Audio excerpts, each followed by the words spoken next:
Wala nang maraming paligoy-ligoy pa, diretso sa punto na. Maiksi lang ang komentaryo, pero diretso sa punto. Maraming kuro-kuro, may tiwali, may totoo. Dito, sa puntong diretso tayo. Punto, diretso. Si Robin Hood Padilla, nag-comment kay Bato.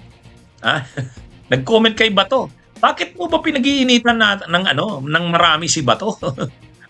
Bakit daw ba ano pang problema kay Bato? Wow. Ang tindi ni Robin. Dinidipinsahan si Bato. Mga kabunyog, mga kababayan. Sabi ni Robin Hood Padilla, ito yung matindi dito. Sabi ni Robin Hood Padilla, si Bato de la Rosa, si Senador Bato de la Rosa ay hindi naman senador ng Senate Building. Ito. Ano po kaya ang ipinuputok ng inggit at kailangan pag-interesan ang pagpataw sa kanya ng mga parusa sa hindi pag-attend sa session? He is a senator of the Filipino people, not a senator of the Senate Building. Mga kabunyog. Yan yung depensa, todo tanggol ni Robin Hood Padilla sa kanyang kapwa DDS na senador. Kanyang kapwa Duterte Senate, pro Duterte Senator na si Bato de la Rosa. Sabi ni Robin Hood Padilla, senator siya ng mamamayang Pilipino. Senador siya ng mamamayang Pilipino. So ibig sabihin, dahil senador siya ng mamamayang Pilipino, hindi niya kailangan na nandun sa Senate office niya lagi. Hindi siya kailangan. Kasi senador naman siya ng buong Pilipinas, ng mamamayang Pilipino. Pwede naman siyang magtrabaho bilang senador na naka-stay siya sa Davao o kung saan mang lugar. Senador pa rin siya niyan. Kahit hindi naman siya umaattend sa session, senador pa rin siya. Kasi hindi naman kailangan na doon siya sa Senate building nag-i-stay o nag-uopisina. Ang tindi nito. Ang tindi ng argumento ni Robin Hood Padilla. Mga kabunyog, mga kababayan. Imaginin nyo yan, bakit daw tayo o ang maraming tao ginagawang issue ang hindi pag-attend ni Bato de la Rosa sa mga sesyon ng Senado? Simple lang yan, Robin. Simple lang yan. Dahil siya ay senador ng Pilipinas. Binuto siya ng mamayang Pilipino at dapat gawin niya yung trabaho niya. Ano ang kasama sa trabaho niya? Kasama sa trabaho niya na dapat nagre-report siya dyan sa Senado. Kasama yan sa trabaho niya. Alam nga namang binuto kang senador tapos hindi ka nakikita dun sa Senado. Tama ba yun? Mabuti na lang kung tulad nga ng sinabi ni Senadora Leila de Lima, involuntary. Ibig sabihin, hindi mo naman kagustuhan. Bakit hindi ka nakakapag-opisina sa opisina mo sa Senate building? Tulad niya. Kinasuhan ng gawa-gawang kaso ni Duterte, hinarap niya yon, nakakulong siya.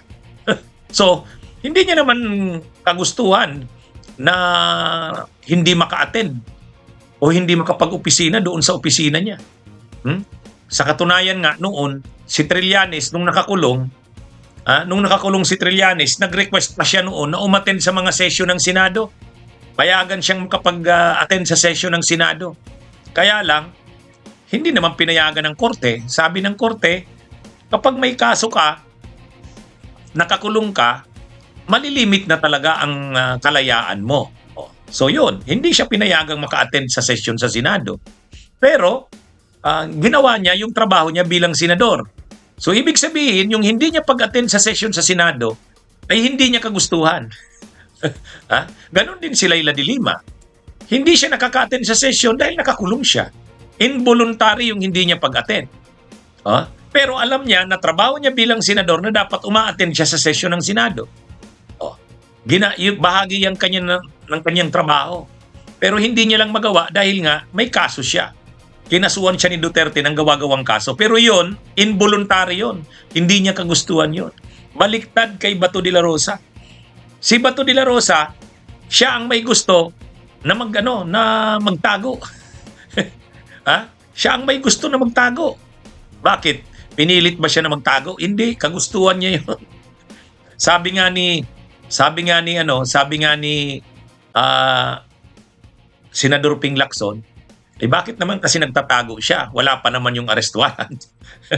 Mag-opisina ka muna, sabi ni Senador Ping Lacson. Magtrabaho ka muna. Pero itong si Robin Hood Padilla, bakit daw pinag-iinitan si Bato?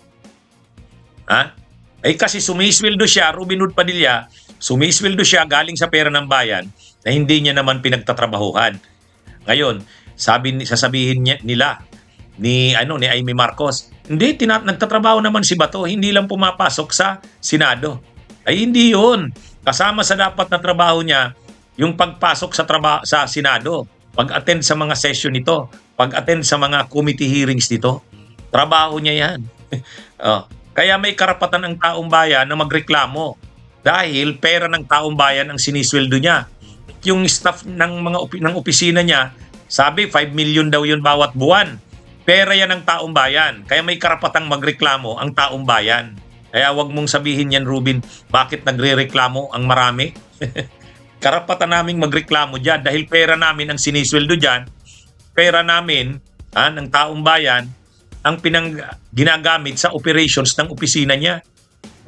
Kung wala kaming dyan, kung hindi pera ng taong bayan yan, at kung hindi siya senador, walang pakialam dyan ng taong bayan.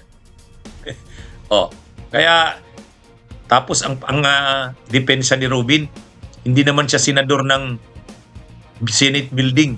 Siya daw ay senador ng sambayan ng mamamayang Pilipino. Senator of the Filipino people. Di wag na palang mag-opisina dyan ng mga senador. Di wag na pala. Kanya-kanya na lang sila. Parang work from home. Total, hindi naman pala yan kailangan eh. Itong mga mga senador na tulad ni Robin Hood Padilla, ang tawag sa amin diyan, dispalinghado. Dispalinghado yung mga argumento nito ni Robin Hood Padilla para lang ipagtanggol ang kapwa niya Duterteng senador na si Bato de la Rosa. Bunyog, halikan na kasama ka. Bunyog, kapag buklod ay may pag-asa. Luzon, Visayas, Mindanao, isa ang pananaw.